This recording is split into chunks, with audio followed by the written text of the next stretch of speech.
Bharat TV के इस कार्यक्रम के प्रायोजक हैं येलो ग्रीन। सोच बदलो, कुछ अच्छा ट्राई करो।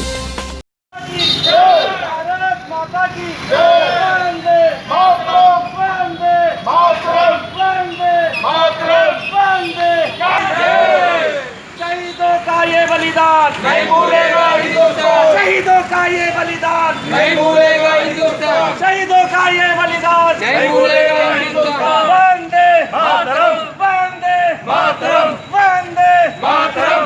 शहीदों का ये बलिदान नहीं भूलेगा हिंदुस्तान। शहीदों का ये बलिदान नहीं भूलेगा हिंदुस्तान। शहीदों का ये बलिदान नहीं भूलेगा हिंदुस्तान। शहीदों का ये बलिदान नहीं भूलेगा हिंदुस्तान।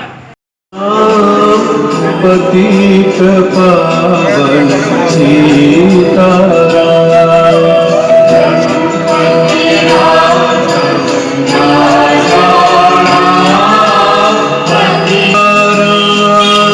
मुकेश गौड़ जी, क्या श्रद्धांजलि देना चाहेंगे? श्रद्धांजलि हमारी ये है, जो हमारे भारतीय सैनिक सेना पे शहीद हुए हैं, हम सब लोगों ने RW हमारी है बलवीर नगर विकास परिषद, उसके द्वारा उनको श्रद्धांजलि अर्पित कर रहे हैं तथा कैंडल मार्च कर रहे हैं। और हमारे सभी लोग उनके प्रति संवेदना प्रकट करते हैं, उनके परिवार के प्रति।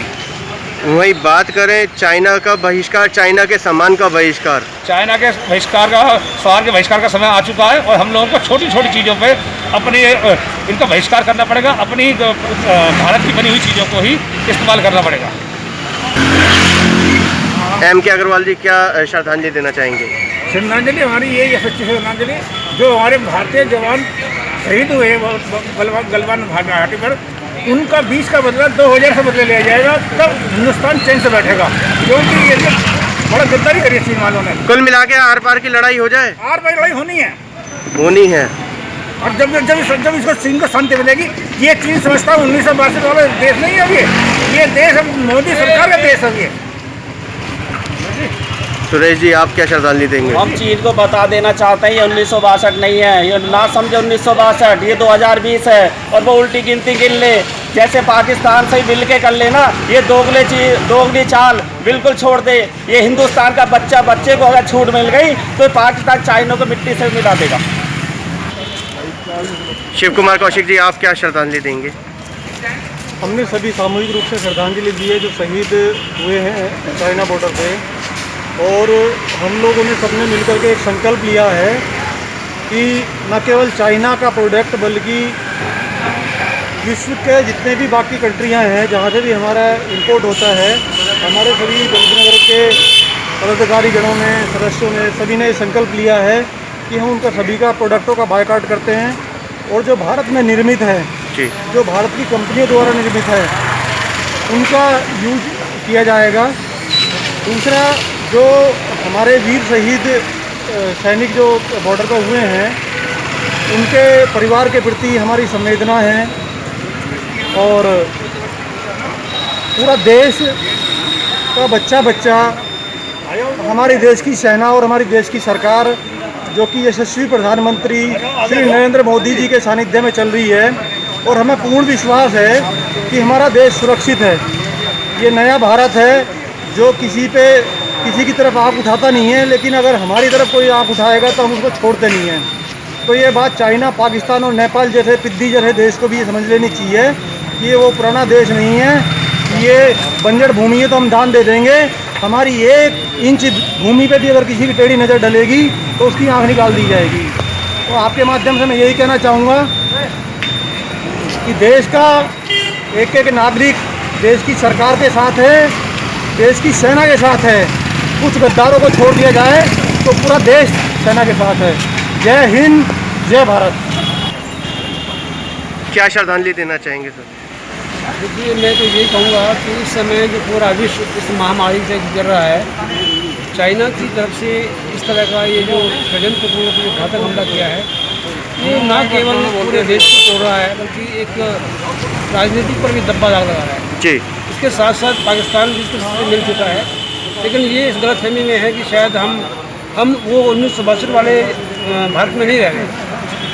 हम अब बदल चुके हैं और हमारी जो सोच है वो बदल चुकी है, टेक्नोलॉजी बदल चुकी है। हमारा जो देश का प्रधानमंत्री है वो भी अब वो नहीं रह जो करेगा। गौरव जी, क्या श्रद्धांजलि देना चाहेंगे? श्रद्धांजलि की जितने भी हमारे सैनिक अभी जो शहीद हुए हैं चीन के बॉर्डर पर, उनको मैं ये श्रद्धांजलि देता हूँ। साथ में हमारी RWA बलबीर नगर विकास परिषद, आज मुकेश गौड़ जी की अध्यक्षता में हमने एक कैंडल मार्च निकाला है, जो कि एक उनको श्रद्धांजलि है जी। प्लस ये है कि जो भी चाइना का इस वक्त खेल हुआ है, उसका रोष पूरे हिंदुस्तान में एक जनता के एक बच्चे के अंदर है। साथ में यही है कि चाइना का सारा ही सामान हम छोटे लेवल से जी उसका बॉयकॉट करना चाहिए, चाहे वो कुछ भी हो, मोबाइल हो, घड़ी हो, गाड़ियाँ हों। जी तो यही है, बाकी उनका श्रद्धांजलि हम दोबारा से देते हैं। दिनेश मलिक जी, आप क्या श्रद्धांजलि देना चाहेंगे? तो RWA बलबीर नगर विकास परिषद के माध्यम से हमारे केस बोर्ड अध्यक्ष उनके माध्यम से जो है मैं भारत माता के वीर सपूतों को जो है सबसे पहले जो है हृदय से श्रद्धांजलि अर्पित करता हूँ। और मैं ये बताना चाहता हूँ कि आज की इस परिस्थिति में सभी राजनीतिक दल को जो है दलगत की राजनीति के ऊपर उठकर एकजुट होकर जो है हमें भारत माता की रक्षा करनी। और सबसे बड़ी चीज़ है कि किसी भी देश का जो है जो उसकी स्थिति जो मजबूत का जो आकलन दिया जाता है वो वहाँ की आर्थिक स्थिति के ऊपर ले जाता है जी। और चाइना आर्थिक रूप से आज बहुत ज़्यादा निर्भर है भारत के ऊपर। तो हमारे पास ये एक बहुत अच्छी नीति है कि हम आर्थिक बेस पर उनको कमज़ोर करके जो है उनको तोड़ सकते हैं। यही सबसे बड़ी वो रहेगी हमारी उपलब्धि कि हमें सभी मिलकर जो है सभी दलों को मिलकर जो है एकजुट होकर जो है जितना भी जो है उनका जो बाहरी प्रोडक्ट जो चाइना का जो हिंदुस्तान के अंदर आ रहा है जी उसका बाइकाट करें ताकि वो आर्थिक स्थिति खराब हो जाए। वो आर्थिक बायकॉट कौन करेगा? सरकार? सभी दलों को मिलकर जो है इसमें आवाज़ उठाने। लगभग हर घर के अंदर 95% चाइना का माल पहुंच चुका है। क्या घर का सामान निकाल के फेंके, क्या करें? तो जो चीज़ पहुंच चुका है उसमें आपकी खुद की आर्थिक अर्थ लगा हुआ है, खुद का पैसा लगा हुआ है, उसको बेस करना मूर्खता है। उसका इस्तेमाल करने के बाद भविष्य में आप जो है फर्दर जो है किसी भी इस तरह के आइटम, क्योंकि वो आपने चोरी से नहीं लिया, वो आपने अपनी मेहनत की कमाई से लिया हुआ है।